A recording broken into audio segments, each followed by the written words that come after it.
राज मुलगे, राहणार बार्शी, हवामान अभ्यासक।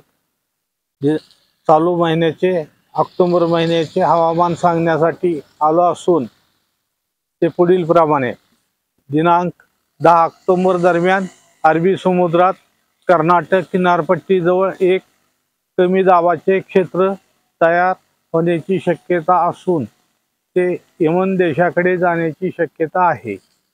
तसेच दिनांक 14 ऑक्टोबर रोजी बंगालच्या उपसागरात तामिळनाडू राज्याजवळ एक कमी दाबाचे क्षेत्र तयार होण्याची शक्यता असून ते दक्षिण भारताच्या राज्यातून अरबी समुद्राकडे येण्याची शक्यता असून दिनांक 16 ऑक्टोबर रोजी ते अरबी समुद्रात जास्त दाबाच्या क्षेत्रात परावर्तित होईल। दिनांक 17 ऑक्टोबर रोजी त्याचे चक्रीवादळात रूपांतर होण्याची शक्यता असून ते गुजरात राज्यातून राजस्थान राज्याकडे दिनांक 20 ऑक्टोबर पर्यंत जाण्याची शक्यता आहे। तसेच दिनांक 22 ऑक्टोबर रोजी बंगालच्या उपसागरात अजून एक कमी दाबाचे क्षेत्र बनण्याची शक्यता असून त्याचे दिनांक 23 ऑक्टोबर रोजी ते जास्त दाबाच्या डीप डिप्रेशनमध्ये रूपांतर होऊन दिनांक 24 ऑक्टोबर रोजी त्याचे चक्रीवादळात रूपांतर होण्याची शक्यता असून ते छत्तीसगड राज्यातून मध्य प्रदेशकडे जाण्याची शक्यता आहे।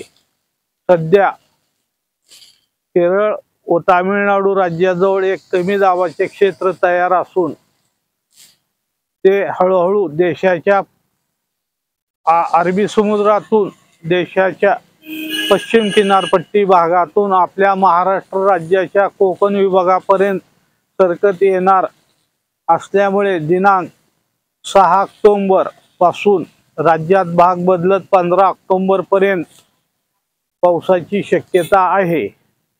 यामध्ये कोकणात व पश्चिम महाराष्ट्रातील जिल्ह्यात मुसळधार ते अतिमुसळधार पाऊस पडण्याची शक्यता आहे। पुढील सर्व बाबींचा विचार करता व प्रणालीचा विचार करता माझ्या अंदाजानुसार 2 ते 4 दिवस ऑक्टोबर महिन्यातील सोडले तर पूर्ण ऑक्टोबर महिना हा पावसाचाच आहे। त्यामुळे शेतकऱ्यांनी या बाबतीत दिलेल्या तारखेला जागृत राहणे कामाचे आहे। नमस्कार।